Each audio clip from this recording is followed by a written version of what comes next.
Bonjour, bonsoir.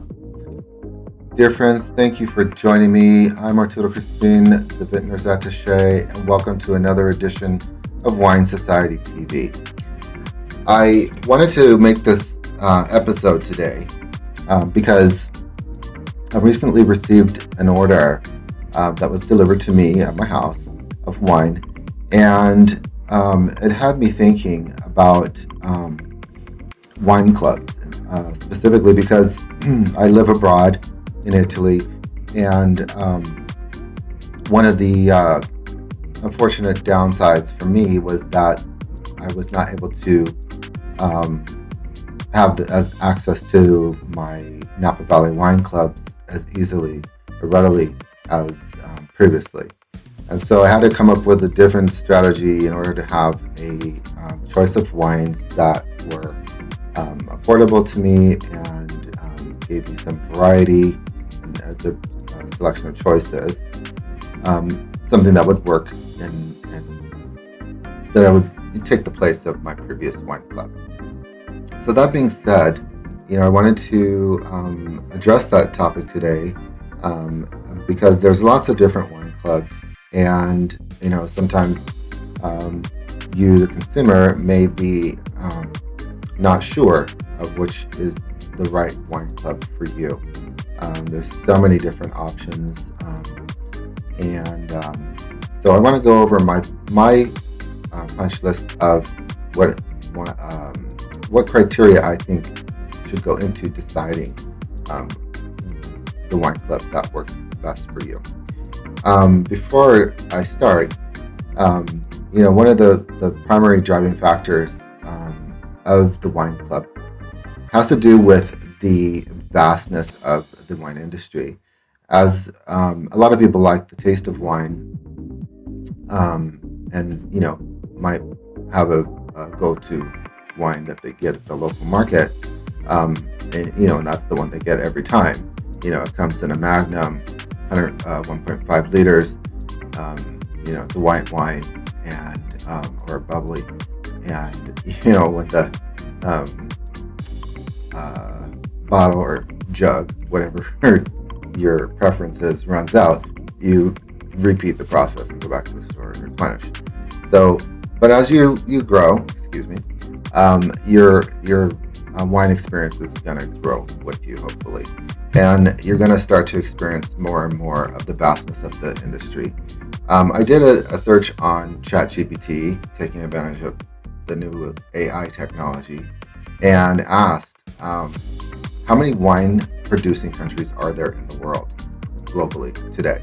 And the answer to that is there's 120 countries in which wine is produced globally. Of those countries, they comprise 813 wine regions, the top 4 producing regions being France, Italy, Spain, and the United States. And then it's further compartmentalized into what we call AVAs, or viticultural growing areas, and that applies in the old world, which would be areas of the origin of the Vitis vinifera from the Mediterranean basin countries and America as well. And so that compartmentalization further breaks down the amplifies the diversity of varietal that is available that goes into making wine. And so in one country alone, for example, in Italy alone, they have as many as between 300 and 600 unique varieties that are officially registered that can be used as winemaking varietals. When you multiply that by the number of countries, except for the United States, because those varietals are essentially the same varietals, just being grown in a different region. Vitis vinifera does not originate in the United States. So that number amplifies, and on some consistent basis, there's also cultivars that are being developed by scientists, as well as natural hybridization that would produce additional varietals as well. For example, long time ago, the varietal Cabernet Franc met the varietal Sauvignon Blanc, and they had a baby, and that became the flagship grape today, Cabernet Sauvignon. So that's something that happens naturally, and so our world it's evolving constantly, and that's where the wine club kind of comes into play, because it's going to help you navigate that world and be part of it and enjoy it. So without further ado, I'm going to jump right into my list of criteria. And the first one on my list is vineyards. Does the wine producer own vineyards? Wine producers that own vineyards are referred to as grower producers. They have a vested interest in the product from vineyard to bottle to consumer. Okay, they know the fruit, they know the soil or terroir. They work with the environmental factors, if they're doing native yeast ferments versus inoculations with commercial yeasts. They have their suppliers of cooperage, which would be the barrel makers that are either local or they're imports from Old World forest products. And so that being said, they know everything about that product. The end price to you, the consumer, is a direct correlation to all the steps that go on in that process of producing grape wine. If they are not, and they are more of a negociant, they're still going to pretty much put out good wine, but there's a little bit difference in terms of what you pay as a consumer and what type of service and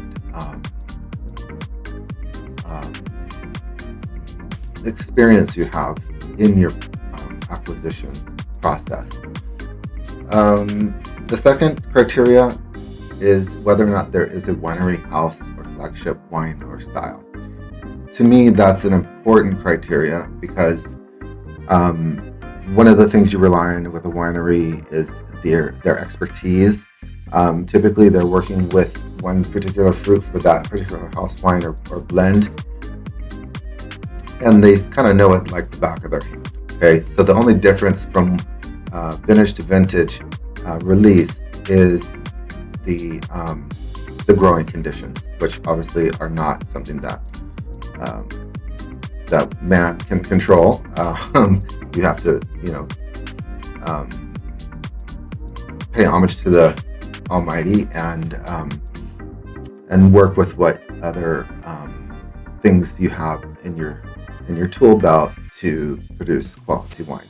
Okay, depending upon the level of prestige, the winery may opt to not produce in a certain vintage year, depending upon the conditions. So that house style, when they do produce, is going to be something you can rely on and always go back to as sort of a reference point.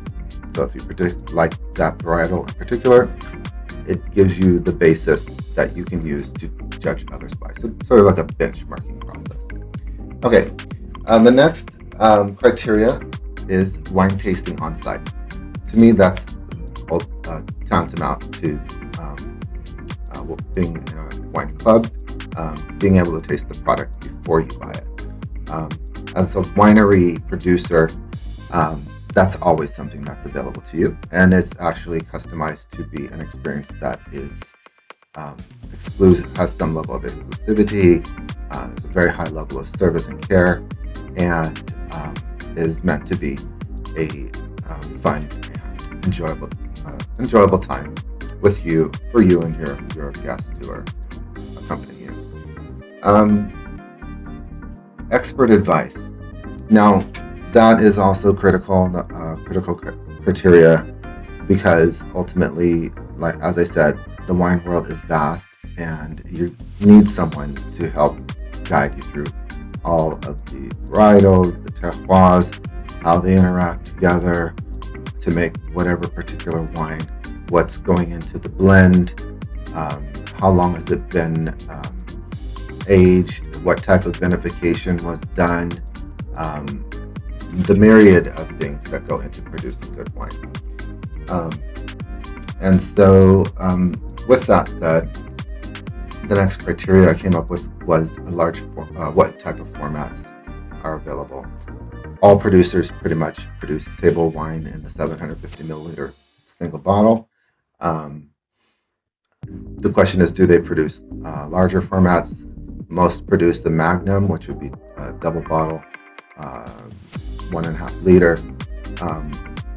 However, if you're getting more advanced into your wine experience, then you may want to consider purchasing some even larger bottles for cellaring. And in that case, it just depends on the producer, your wine supplier. The larger the format, whether that's in a double Magnum or Jeroboam or Methuselah, whatever your budget can afford, it's going to impact how the wine rests in the cellar. The larger the bottle, the more time is slowed down for the transformation that takes place within the bottle and cellar, and allows the wine to reach its peak at a more moderated pace, which ultimately should provide a higher quality wine when you open it. The next criteria, futures. So does the producer offer you the opportunity to purchase futures? That would mean that you could buy the wines in advance from a particular harvest that is expected to be a high quality and allows you a hedge, just like the stock market, against the market pricing fluctuations. So, for example, if you were to purchase let's say 2025 Napa Valley that just was harvested with expectation of being a great vintage, moderated sugar levels with full ripening, great complexity development, and acidity in the structure of the juice. Those are wines that, with a futures purchase at today's date, 2 years from now, may fetch 2 or 3 times the price in the market. So you're hedging yourself because you bought today, and then you can look at, start to value your cellar both on your enjoyment and also on a monetary basis, or monetizing it if you choose. Does the winery offer age-worthy wines? So again, going back to the 750 milliliter table wine, those are typically drink now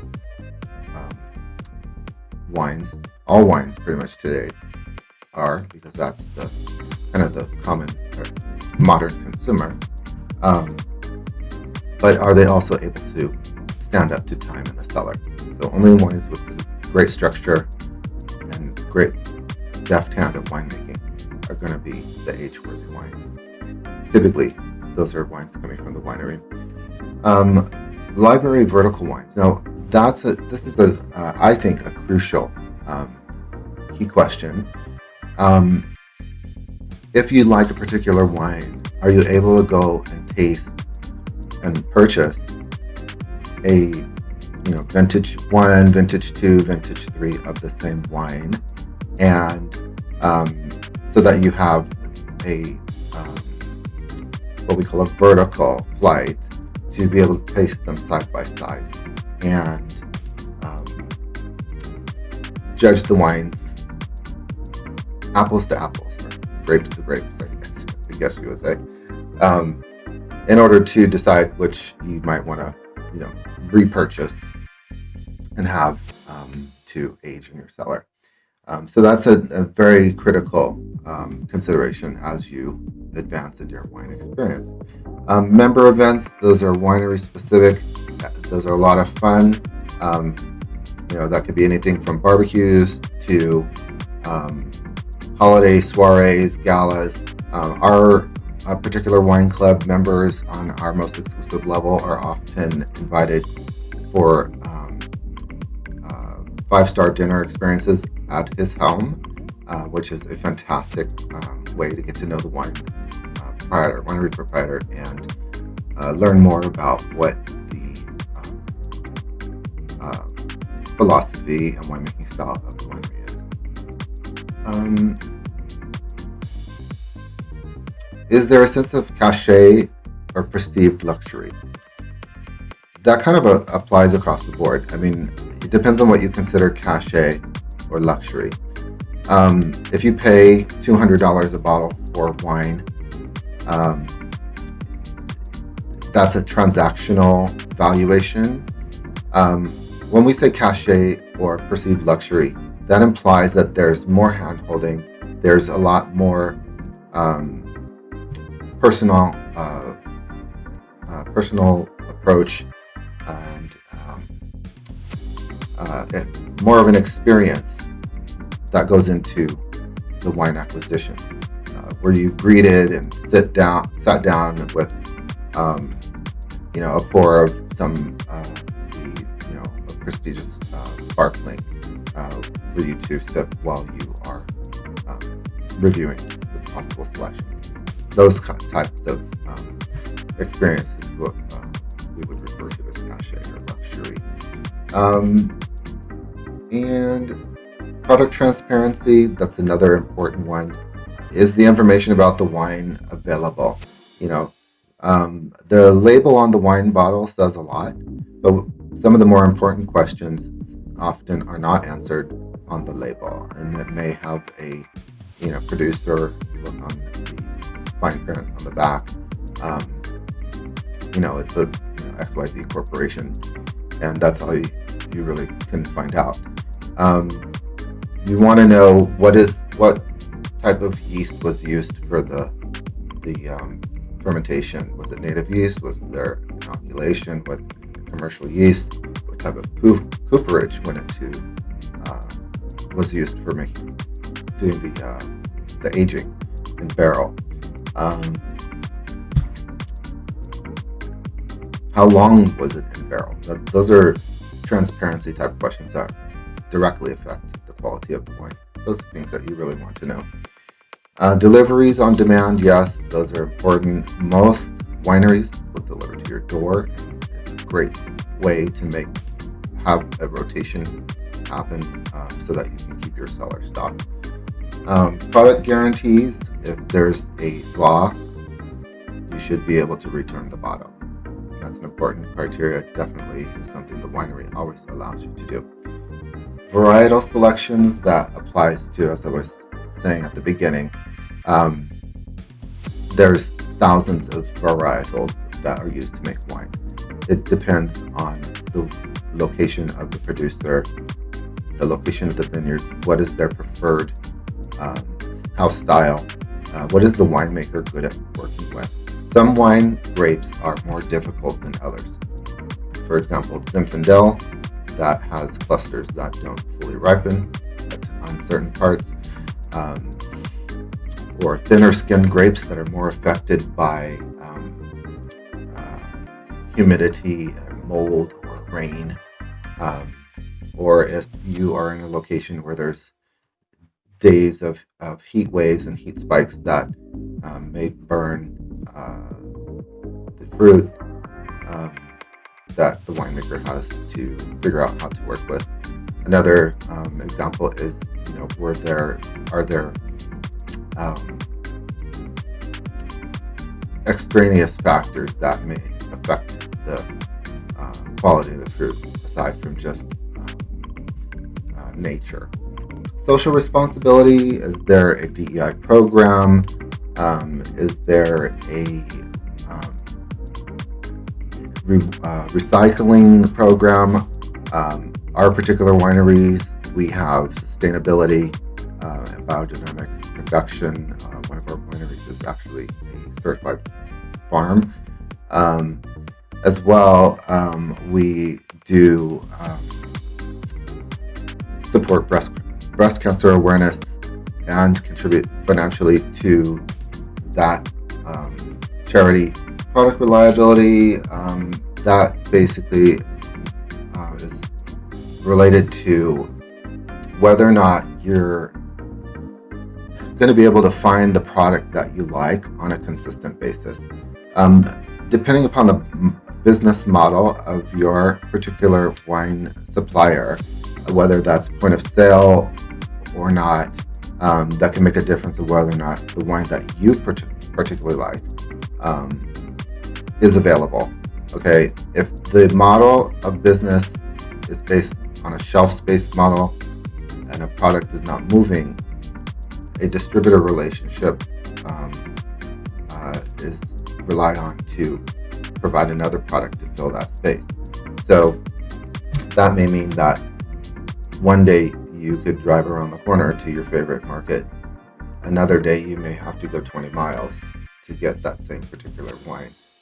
If you are working with a wine club or participating in a wine club and you have it on allocation, or you want to do a one-off order, typically the winery will have your wine that you prefer, depending upon the volume of production. And that sums it up. So that was a lot. I hope that made some sense and helped to clarify the considerations that I think are key going into choosing a wine club. There's lots of different ways to do it. If you start out and you want to, just get into wine and shop by looking for